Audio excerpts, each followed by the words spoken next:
Je lis du livre de Matthieu chapitre 27, au verset 49, ce qui suit. Mais les autres disaient, laisse, voyons si Élie viendra le sauver. Prions.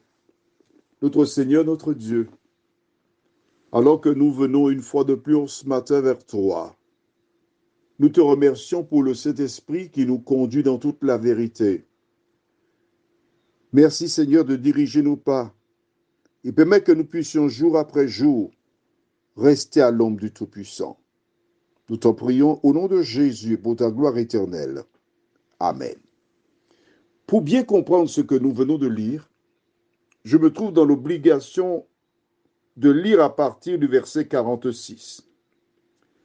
Et vers la 9e heure, Jésus s'écria d'une voix forte, Élie, Élie, lama sabachthani, c'est-à-dire, mon Dieu, pourquoi m'as-tu abandonné? Quelques-uns de ceux qui étaient là, l'ayant entendu dire, il appelle Élie. Et aussitôt l'un d'eux courut prendre une éponge qu'il remplit de vinaigre et, l'ayant fixé à un roseau, il lui donna à boire. Mais les autres disaient, laisse, voyons si Élie viendra le sauver. À travers cette lecture, nous voyons qu'il y a deux démarches.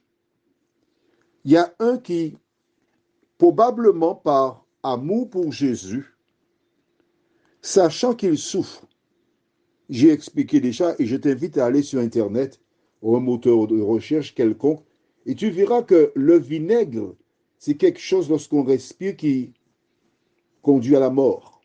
Je ne donne pas l'information pour que tu ailles essayer sur quelqu'un ou un enfant, un bébé. De toute façon, on saura que c'est ça, puisque l'autopsie maintenant révèle tout. Alors, il y a un qui veut abréger les souffrances de Jésus, qui pense bien faire. Parce que l'enfer, comme on dit, est parsemé de personnes qui ont de bonnes intentions. Mais les autres disent, mais non, laisse faire, ne fais pas ça. Allons voir si Élie viendra. Les deux groupes sont dans l'erreur, totalement. Alors pourquoi je te le dis ce matin? Tout simplement parce que, rappelle-toi, la Bible déclare, Dieu qui dit, mes pensées ne sont pas vos pensées et mes voix ne sont pas vos voix. Il est tout fait certain que face à cette situation nouvelle, les gens laissèrent leurs pensées, leurs perceptions s'exprimer. Mais face à tout ce que nous voyons autour de nous aujourd'hui, quand tu vois par exemple à la Martinique des jeunes qui se trouvent dans des ronds-points qui exigent de l'argent pour passer ou autre,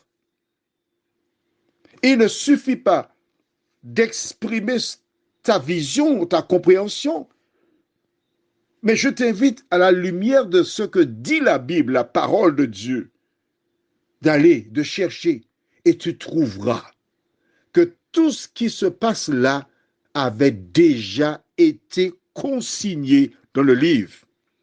Car la Bible déclare, sache que dans les derniers jours, il y aura des temps difficiles. Et tu trouves ça dans le livre de 2 Timothée, à la fin de la Bible. Quel chapitre? Non, je ne te dis pas. Lis la Bible. Et comme je le dis souvent, mes amis, si nous voulons comprendre ce qui se passe autour de nous aujourd'hui, la Bible qui a été rédigée depuis fort longtemps, que certaines personnes utilisent comme élément pour faire de la sorcellerie, les pauvres. D'autres pensent qu'en ayant une Bible chez eux, ils seront à même de faire face à différentes difficultés. Mais tout cela, c'est faux.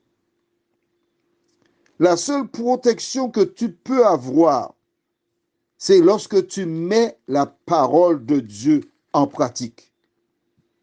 Lorsque tu fais ce que Dieu te dit de faire.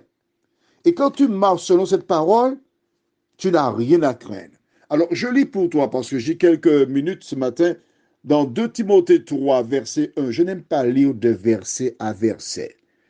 Mais par rapport à ce que nous vivons, je dois lire pour toi.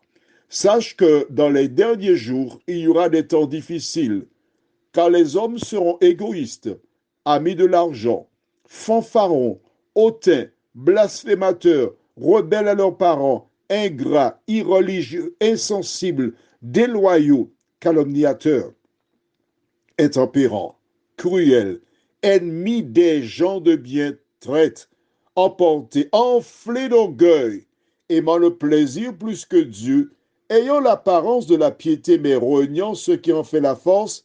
Et le conseil que donne l'apôtre Paul, c'est celui-ci: éloigne-toi de ces hommes-là.